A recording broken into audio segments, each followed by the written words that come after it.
എൻ്റെ എല്ലാ പ്രിയപ്പെട്ട കൂട്ടുകാർക്കും സ്മിതൂസ് വേൾഡിൻ്റെ പുതിയ വീഡിയോയിലേക്ക് സ്വാഗതം. വഴുതനങ്ങ കിട്ടുമ്പോൾ വളരെ ടേസ്റ്റി ആയിട്ട് നമുക്ക് ചെയ്തെടുക്കാവുന്ന ഒരു റെസിപ്പിയാണ് ഇന്ന് ഞാൻ ഷെയർ ചെയ്യുന്നത് കേട്ടോ. വളരെ ടേസ്റ്റിയാണ്. ഈ സ്പെഷ്യൽ മസാലക്കൂട്ടിൽ നിങ്ങൾ തീർച്ചയായും തയ്യാറാക്കി നോക്കണം. എന്നാൽ ഇതെങ്ങനെയാണ് തയ്യാറാക്കുക നോക്കിയാലോ. ആദ്യം തന്നെ നമുക്ക് ആവശ്യമായിട്ടുള്ള വഴുതനങ്ങ എടുക്കാം. ഞാനിപ്പം 7 വഴുതനങ്ങയാണ് എടുത്തിട്ടുള്ളത്.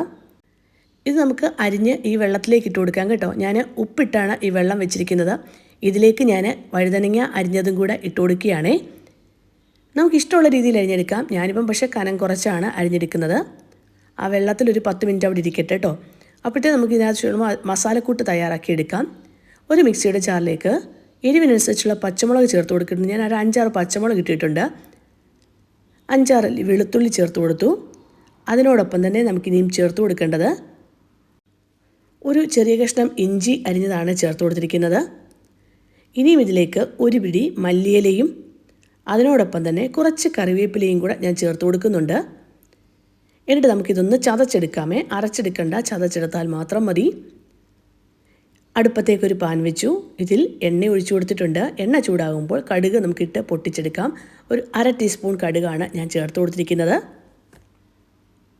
കടുക് പൊട്ടി വരുന്ന സമയത്ത് ഇതിലേക്ക് ഒരു 1/4 ടീസ്പൂൺ ജീരകം കൂടെ നമുക്ക് ചേർത്ത് കൊടുക്കാവുന്നതാണ്. അതിനോടൊപ്പം തന്നെ ഞാനൊരു 3 സവാളയാണ് ചെറിയ സവാളയാണ്. വലിയ സവാളയാണെങ്കിൽ 2 സവാളയോ അല്ലെങ്കിൽ 1 മാത്രം ചേർത്ത് കൊടുത്താൽ മതി.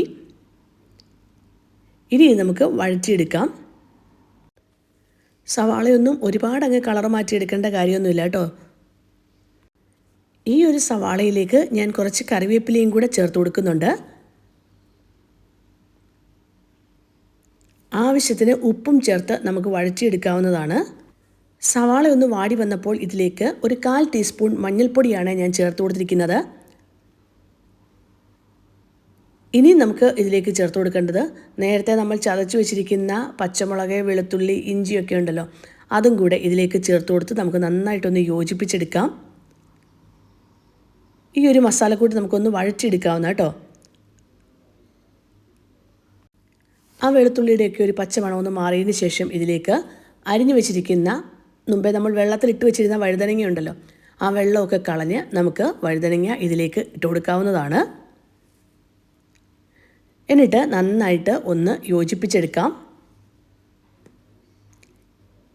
ഈ യോജിപ്പിച്ചെടുക്കുന്ന സമയത്ത് ആവശ്യത്തിന് ഉപ്പുണ്ടോ എന്ന് നോക്കണം. ഇല്ലെങ്കിൽ ഉപ്പ് ചേർത്ത് കൊടുക്കണം.